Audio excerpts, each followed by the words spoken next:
The early years of a child's life are crucial for their long-term development and success. In this episode, we are talking about how home is the best nest, especially in the preschool years. You're listening to the Homeschool Made Simple podcast. This is a podcast to help you homeschool simply, inexpensively, and enjoyably. Carole Joyside has been helping families homeschool for several decades now through her literature-based approach to education. In this episode from the archive, Carole is joined by me, Rachel Winchester, and my husband, Jesse. We talk about how we've approached the preschool years in our home over the last 9 years. We originally recorded this episode back in 2020, when all 3 of our children were 5 and under. Now that they are older, we still stand beside what we share here, understanding even more now just how important those early years are. Listen in. Well, this evening, I am meeting with 2 of my favorite people in the whole world, my assistant, Rachel, and her beloved husband, Jesse Winchester. They live in South Carolina. They've been married about 5.5 years, and they've been blessed with 3 children, one about to be born at Thanksgiving, and then Benji, who's 4, and Lucy is 2. So welcome, Rachel and Jesse. Thank you. Thank you. So I asked you to talk to our listeners today about the idea of homeschooling for preschool, which kind of is an oxymoron a little bit. But a lot of families who are homeschooling are getting some pressure from well-meaning friends and relatives asking, what? You're not sending your child to preschool? Or, well, what are you going to do all day? Or don't you need a break? Or now, Rachel, you're having a baby. Oh my goodness, how are you going to do it all? And so I just thought I'd love to hear from you about what it looks like to, in a very relaxed way, to educate your children before they're, quote, school age. What are some tips or descriptions you could give our listeners? Yeah, I think I don't really conceptualize it as preschool, but the whole idea of before they start their school, their academic school. So I think the question is like, okay, if we're not, you teach about better late than early. And so as you learn about that from the Moores, and really buy into that, then it's like, okay, well, what does preschool look like if we're not teaching letter recognition or number recognition, or we're not doing these activities just to learn colors or something? We're just learning in a very organic way. Yeah. So I think it's been cool to watch our kids learn organically, to see, oh, they just become curious. They want to count. And so they learn to count, or they learn colors, or they learn patterns, or they learn things, but it's on their own timing and their own interests and stuff. And then we just kind of encourage that of, okay, how do we count from 1 to 10?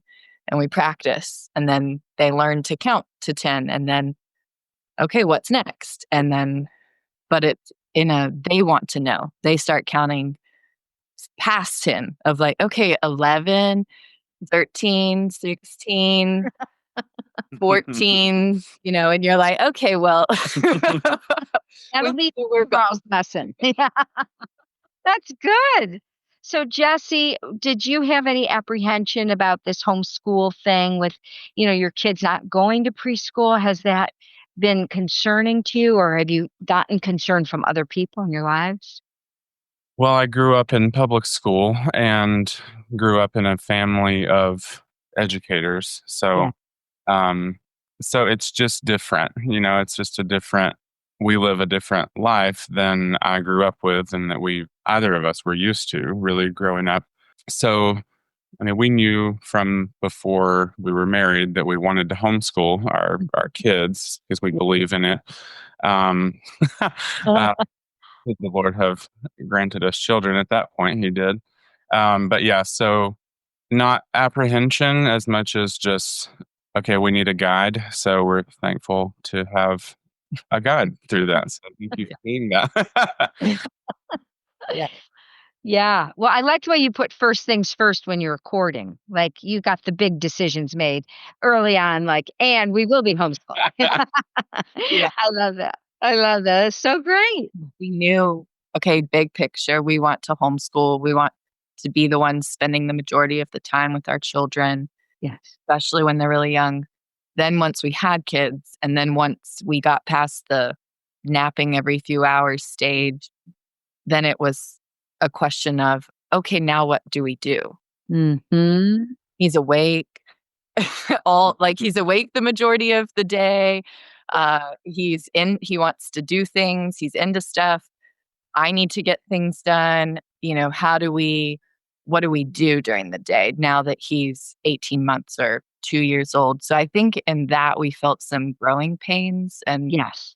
especially I felt the need of, okay, I can do baby, but now what do I do? What do I do now? And so I really, that pushed me to work through, okay, what's the rhythm of our day? And so I referenced, like, I would look at a Waldorf school or just be inspired by Waldorf and Montessori of, like, okay, what are they kind of structuring the day around? And then that really helped me. I did an exercise of putting the anchors in our day of what's important, and got kind of the idea of having times of inhale and exhale. So having times that are calmer and then having times that are for expressing that energy. Oh, that's so good. That's really good, Rachel. So why don't you give us a little window into a typical day? Can you do that? Not that any day is ever typical, but what are some of those anchors in your day? Yeah, an anchor would be we wake up and we kind of get breakfast going because my kids wake up hungry. So we get breakfast on the table, and then that also gives me time to sit there and read the Bible and have my own time while they're getting started with the day. And so then once that's done, we get ready and get dressed, and our son's learning to make his bed, and they pack their clothes away in the dirty clothes hamper. We try to brush our teeth every day. These are wins. These are good. Yes. And then, certain days we'll wash laundry, certain days we'll wash the bedding. And so they kind of help me gather that stuff and get it downstairs. Right. And once we get back downstairs, we empty the dishwasher. So they each have a part of it that they do. And so recently our son graduated from putting the silverware away. So he was very happy when that day came. And now he gets to climb on the counters and put the mugs and the jars and Oh, great. And I love the way you said, we do this and we do that. So you're not working while they're watching a video somewhere in the rest of the house. right. But everyone's working at the same time. Yeah. I love that. And Yeah. so Benji can actually almost start the laundry himself. I mean, so he just can't always reach the detergent. So Wow. So at 8-4, this is a little boy who's almost ready to do the family laundry. yeah. This is like music to our ears. This is beautiful because, as you know, well, Dr. Moore taught us not to do anything for our children they can do for themselves. And so this issue of work being a huge part of the preschool journey, because the thing about preschool kids is they love to work. It's when they get older, they're like, are you kidding me? I'm doing my nails. But when they're little, they want to work, and we're really robbing them of the joy of that. Yeah. So give me some more anchors. Now what happens? So then we usually go for a morning walk. Excellent. I started doing that when Benji was really little, just so we would get outside immediately. And that always when he was little, I'd push him. So that gave me a lot of kind of me time to exhale and just Think.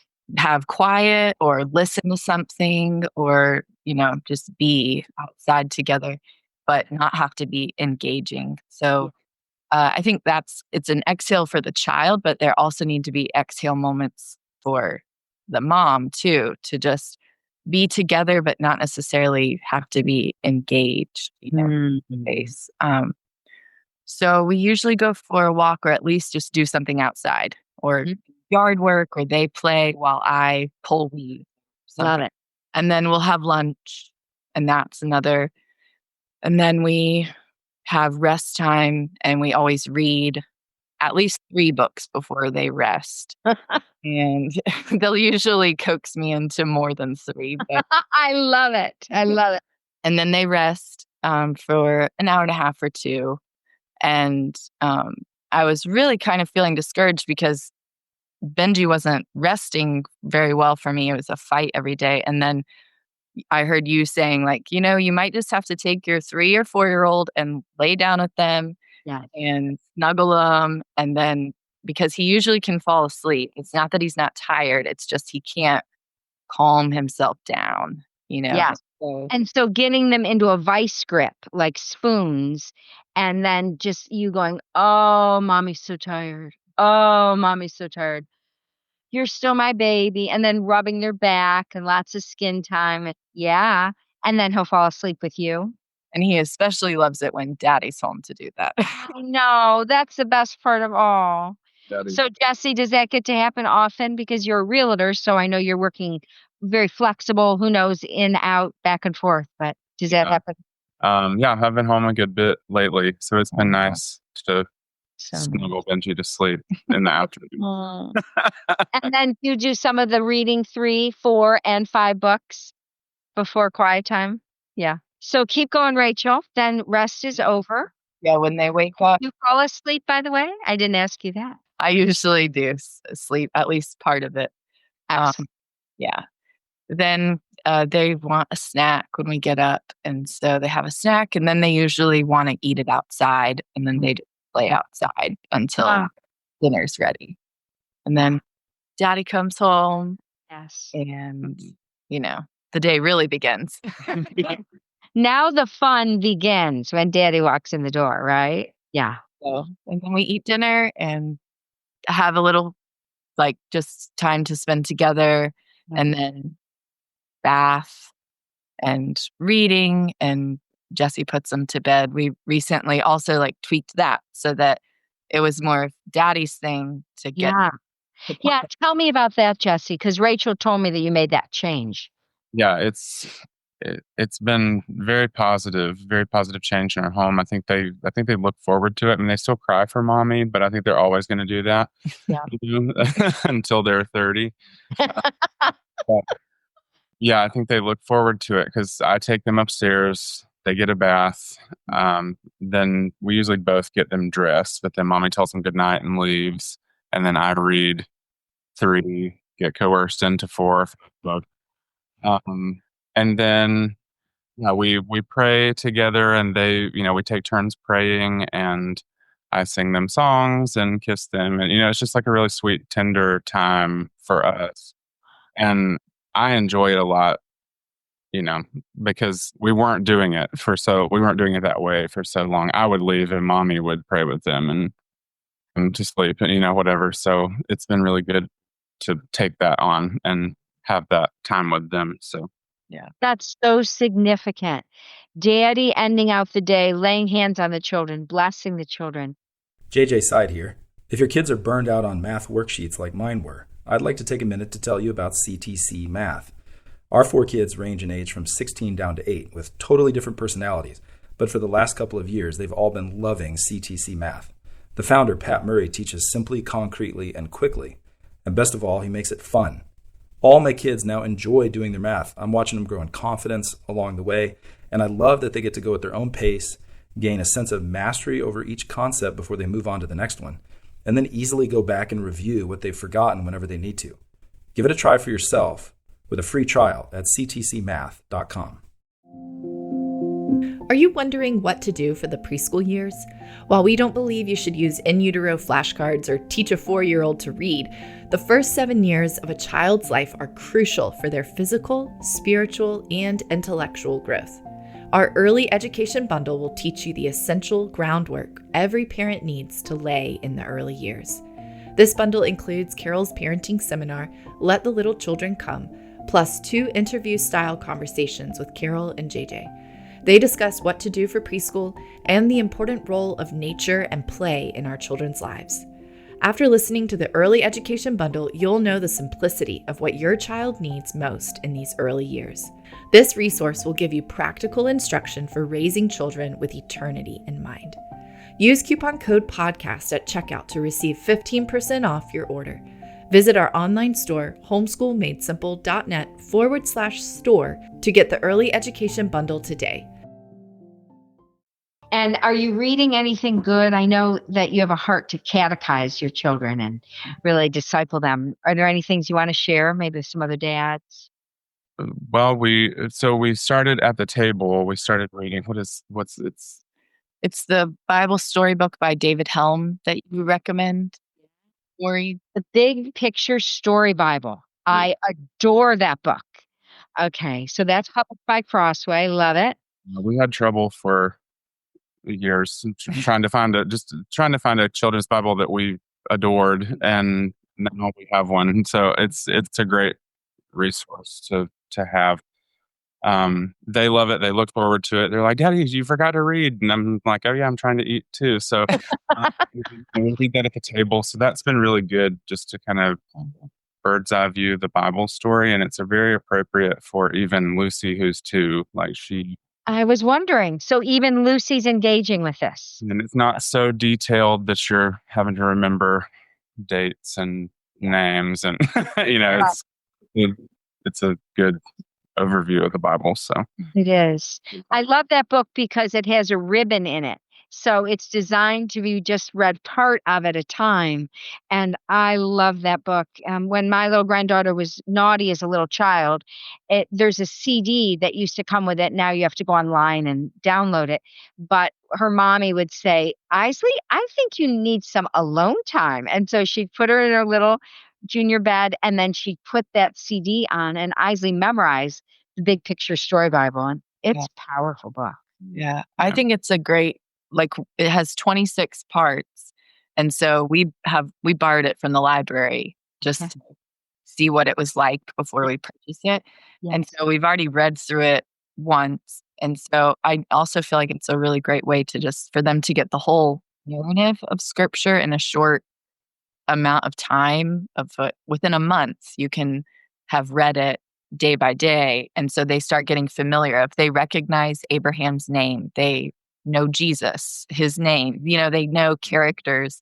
So then it starts to piece, because it really is about vocabulary at this point of, especially with the 2-year-old, you can tell, she'll hear Jesus and she'll hear it in different contexts. And then she's putting things together and becoming familiar with the word itself. And then it builds, from there. And so and the illustrations are really whimsical and fun, I think. Yeah. I'm so glad. Any other books that have really grabbed your family? Bible things, especially? Yeah, particularly. Mm-hmm. We have the Read-Aloud Bible stories I was going to ask you about that. Mm-hmm. And they really love those. Okay, so those are the Read-Aloud Bible stories by Ella Lindvall, and Kent Puckett was the illustrator for the first edition. So tell me about the favorite. That's one of my favorite books in the whole world. So it's published by Moody Press. So what of those stories, it's multiple stories in each edition, what one have your children really connected with? They really love when Jesus walks on water or calms the storm. And we've read Bartimaeus a lot. Mm-hmm. And we also, the last stories about the 10 lepers who were healed, and one comes back to thank Jesus. And we've read that one a lot too. I love that book. I've never met a child who didn't love it and didn't stop squirming if you read that book. It's just an irresistible book. And these are books that are great for, grandparent presents and baby showers. Instead of some little tutu from Nordstrom's, buy them a book that they're going to grow up with their whole lives and hopefully someday read to their own children. So these are investment books. Yeah, we had them when I was little. You did? Wow, look at you little young thing. That's great. So anything else, Jesse, in terms of as you're mentoring and discipling little people? People think, oh, they can't really understand this stuff. It goes over their head. Has that been your experience? No, I think they get it. I think they understand a lot more than we give them credit for, and I think it's just been important from day one to talk to our children speak to them like adults, but in a normal language, not baby talk, and not just try to dumb things down. Just explain something as it is, and they grasp what they grasp, until they grasp more. But our kids are very curious, and so explaining a biblical truth or why the leaves turn orange, it's kind of the same thing at this point. So, yeah.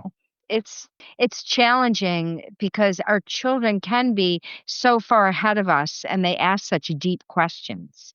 And we really have to have our tennis shoes on every morning to run with them as they go because, whoa, they're amazing. Yeah.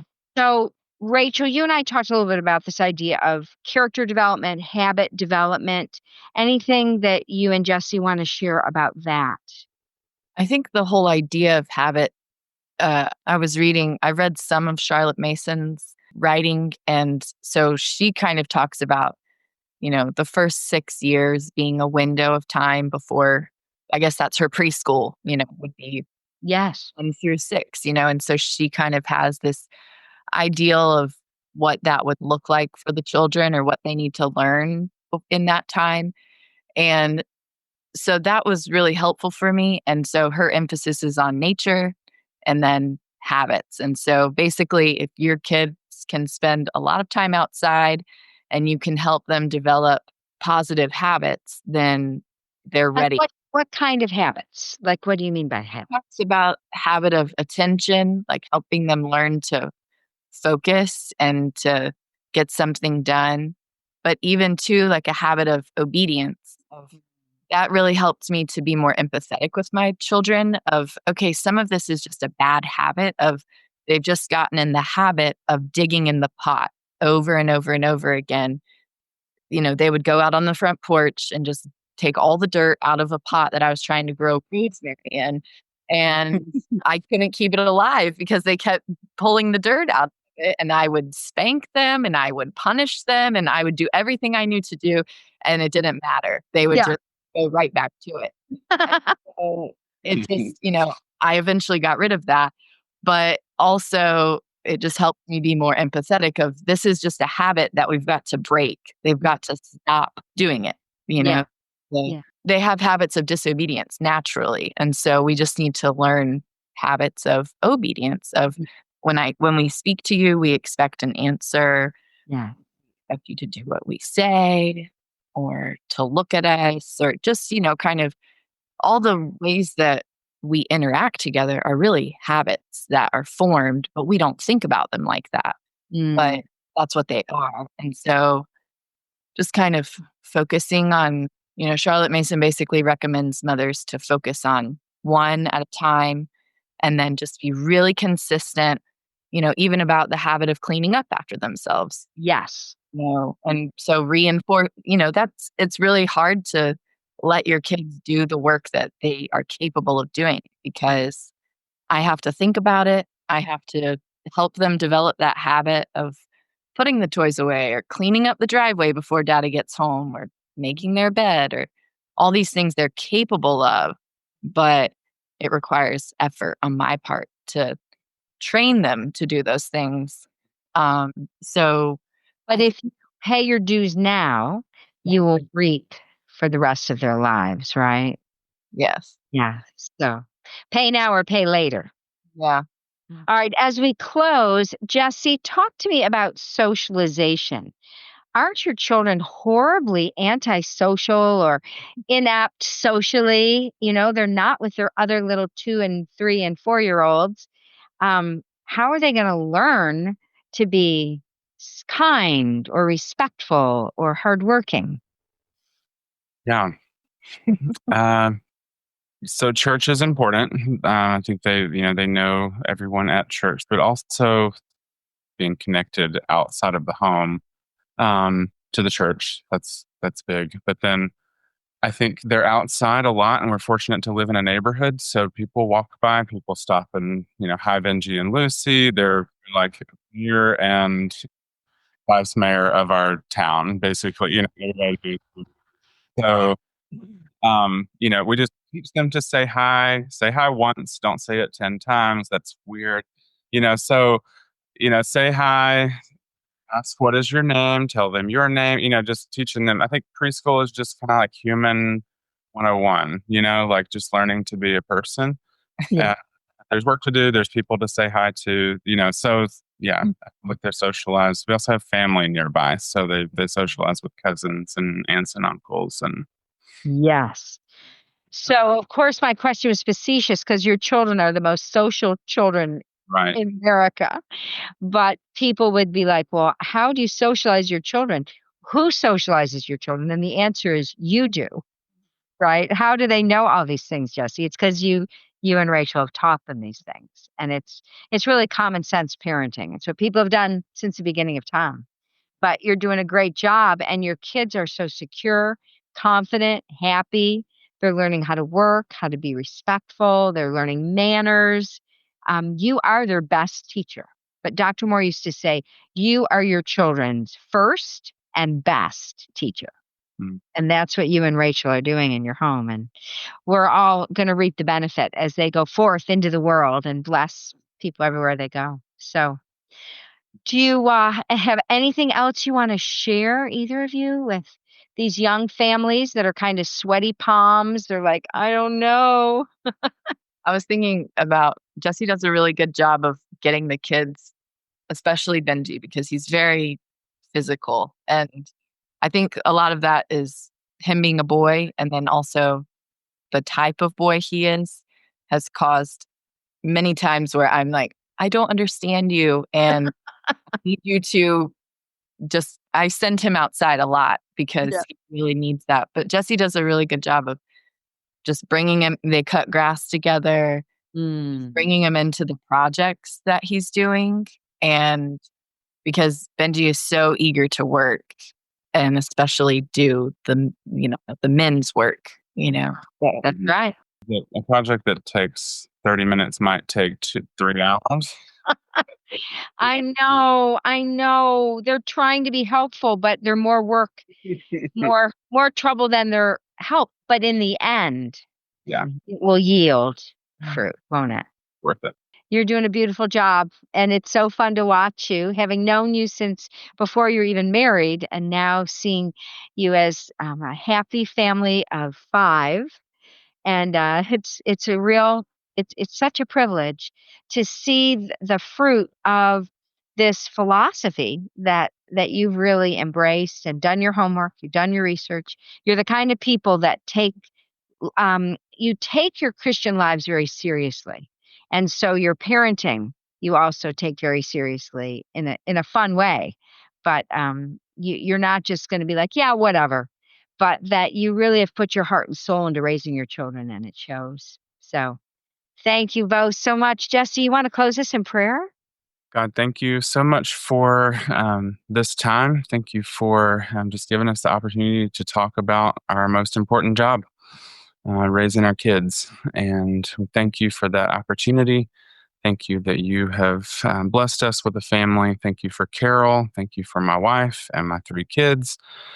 Just thank you for the privilege that it is to come under you and lead a family. So I pray for every family that listens to this, that they will be blessed by you, and that you will just be with them every step of the way. So, I pray. Amen. Amen. You've been listening to the Homeschool Made Simple podcast. If you like what you heard in this episode, please leave a rating and review on Apple Podcast or Spotify, or share this episode with a friend. It means so much when you help us spread the message of Homeschool Made Simple with others. Thanks for joining us this week on the Homeschool Made Simple podcast. Remember, Jesus' commandments are not burdensome. What he calls you to do, he will enable you to do. Blessings.